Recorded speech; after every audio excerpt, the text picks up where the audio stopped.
Nous sommes en route pour l'île de Jindo, dans le sud de la Corée. Là, nous allons rencontrer Cha Lyong-ri, chaman dans le village de Wongdo. En Corée, depuis des siècles, les officiants sont essentiellement des femmes. On les appelle les mudang.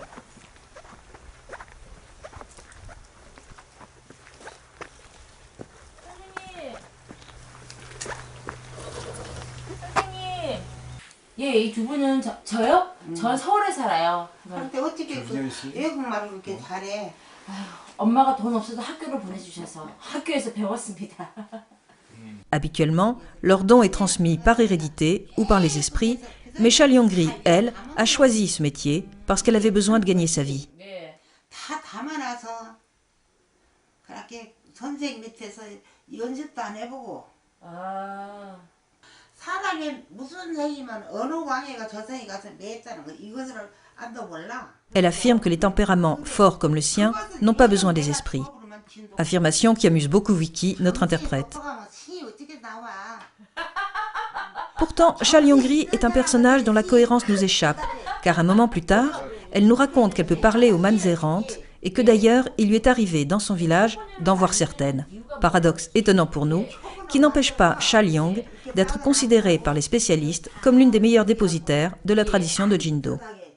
Le rôle de Cha Lyong est de guérir, d'éloigner le mauvais sort et surtout de permettre aux esprits des morts de rejoindre en paix le monde d'en haut. C'est le but de la cérémonie à laquelle elle nous invite, les secondes funérailles. Comme dans beaucoup d'endroits du monde, la mort n'est ici qu'une étape.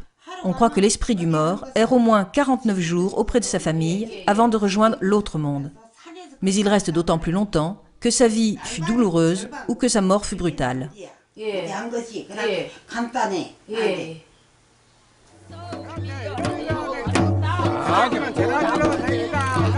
Pour faciliter son passage dans l'au-delà, la famille procède à 2 enterrements distincts. Le premier a consisté à envelopper le mort dans des bandelettes, puis à l'entourer de paille. Il est resté ainsi pendant 3 ans, afin que les os soient blancs et que le corps soit nettoyé. Lors du second enterrement, quand il n'y a plus de peau sur les os, la famille fait alors appel à une mudang pour accompagner définitivement l'esprit du mort dans l'autre monde et pour lui donner sa place dans le cimetière familial. L'ensemble de ce rituel s'appelle le Sijimgut.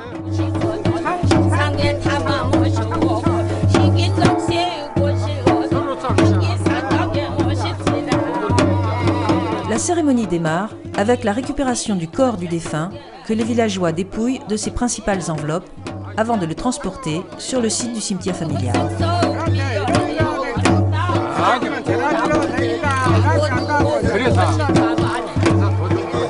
Considérée comme archaïque et non hygiénique, la cérémonie du Sijimgut fut interdite pendant l'occupation japonaise. Devenue très rare, elle est aujourd'hui protégée comme une des plus anciennes traditions coréennes.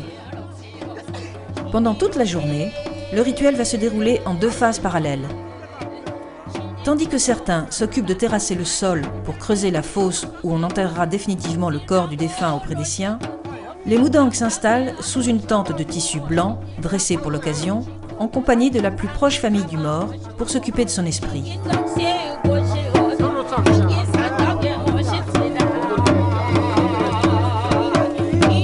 Pendant qu'on écrit les textes destinés à appeler les esprits, les villageois préparent le corps pour sa nouvelle tombe.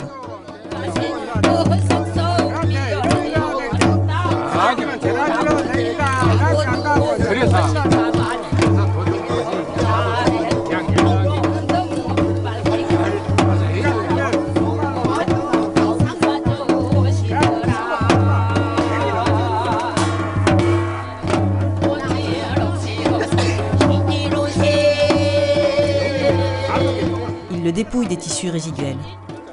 Ils rangent ensuite les os en commençant ici par la tête, puis placent le corps entier.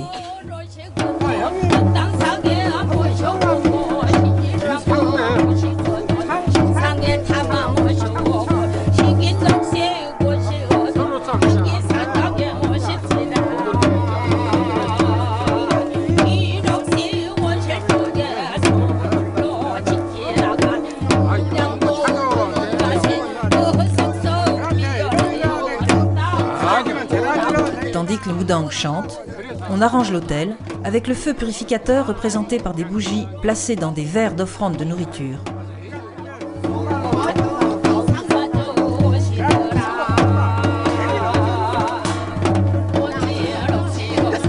Les fils de la famille se recueillent, coiffés du rituel chapeau jaune.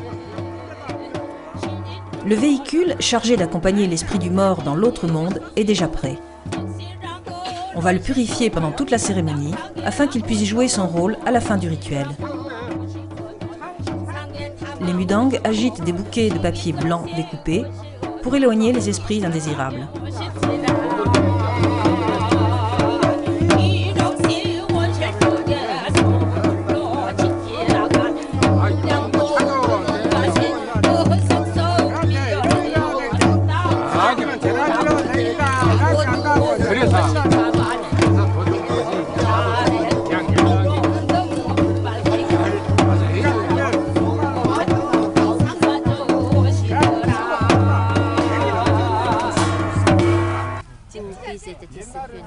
Plusieurs fois dans la journée, les invités mangent et se désaltèrent derrière le lieu de cérémonie.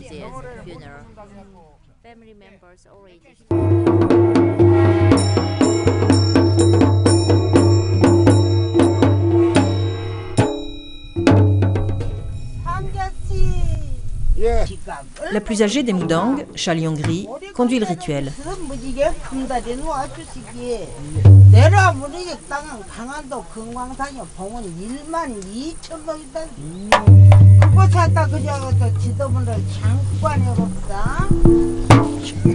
Elle boit de l'alcool de riz en signe de purification. Par des litanies, des chants, au rythme des tambours, elle appelle les divinités. C'est la phase du Ong Manji, où l'on appelle l'esprit du défunt, invité une dernière fois à parler aux vivants.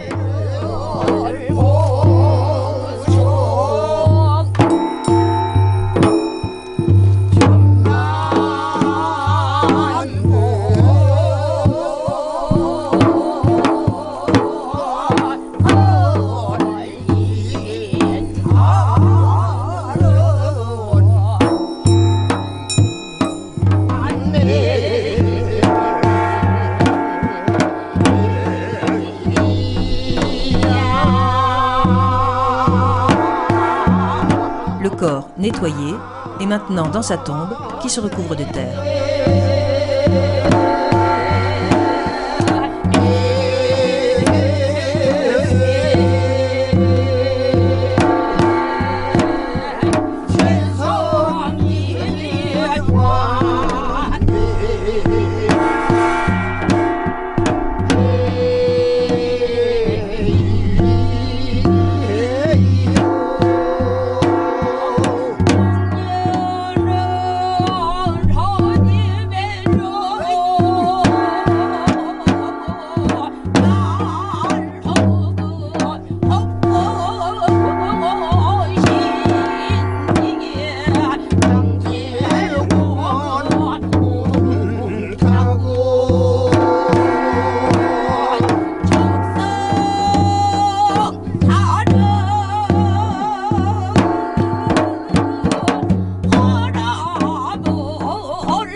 C'est dans les vêtements apportés pour la cérémonie que l'esprit du mort va s'incarner et se manifester.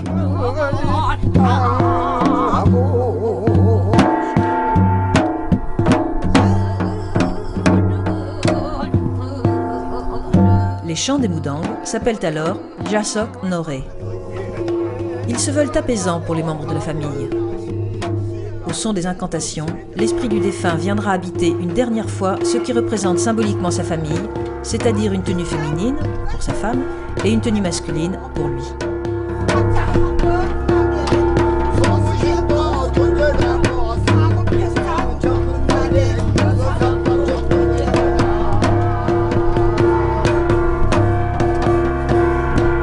En attendant le moment du dialogue avec leur ancêtre, les fils circulent de la tente à la tombe, à présent totalement refermée.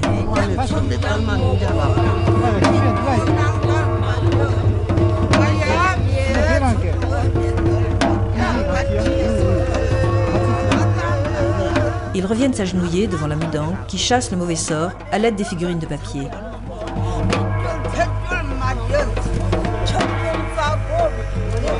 Les visages sont recueillis, solennels. Même si la mort n'est pas une fin, on ne prend pas à la légère le dernier voyage, garant de la paix du mort et de celle de sa famille. Qu'on ne puisse aider le défunt à rejoindre le ciel, et il reviendra hanter à jamais la vie de ses descendants.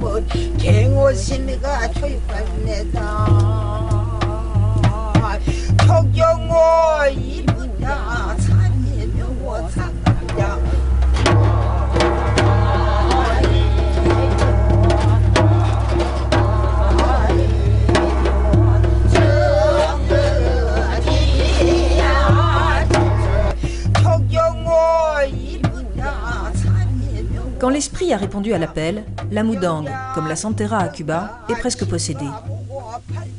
L'esprit s'empare du corps, de la bouche et de la voix de la Mudang pour s'adresser à sa famille. C'est la phase du Yeong Dong Mare, la purification de l'esprit du mort. Il se matérialise par un rouleau de tissu avec un couvercle ou un chapeau représentant la silhouette du défunt.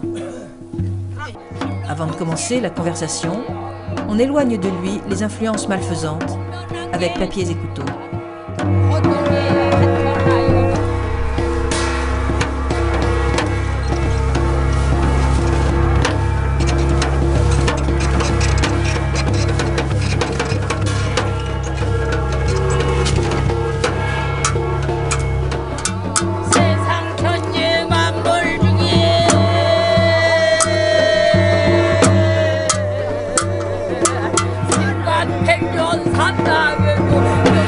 Par la voix de la Mudang, le mort vient aujourd'hui faire ses excuses à ses enfants.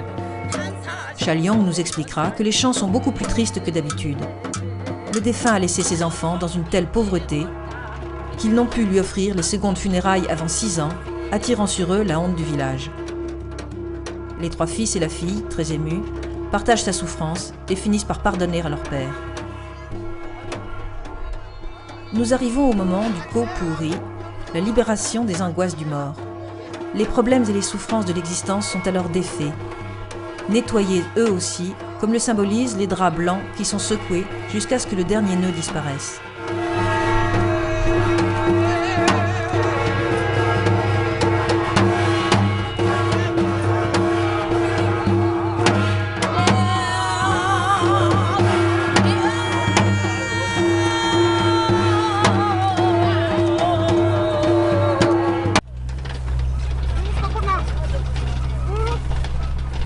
Les costumes du couple des parents sont placés à l'extérieur, devant la tombe, pour amorcer leur départ.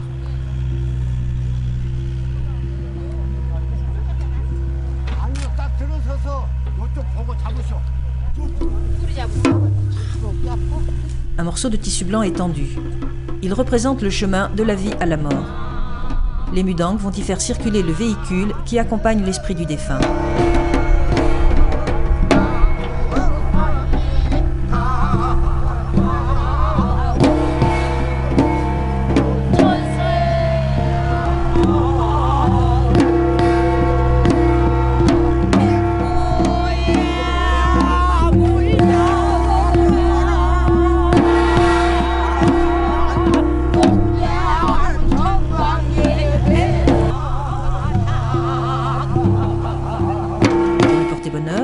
Place traditionnellement des offrandes d'argent. La cérémonie aura duré 9 heures sous un soleil de plomb et une température de presque 30 degrés. 3 ans pour faire un deuil, 6 ans pour cette famille démunie. Le temps symbolique coréen rejoint le temps psychologique nécessaire à ce travail de deuil que nous connaissons bien en Occident. On ne peut douter des bénéfices que trouve la famille dans ce dernier adieu quand redevient possible l'évocation du souvenir et le pardon. Une fois que les Mudang auront terminé leur office, les vêtements utilisés pour la cérémonie, les bandes de tissu et les figurines de papier seront brûlés, assurant ceux qui restent que le retour vers notre monde est désormais impossible.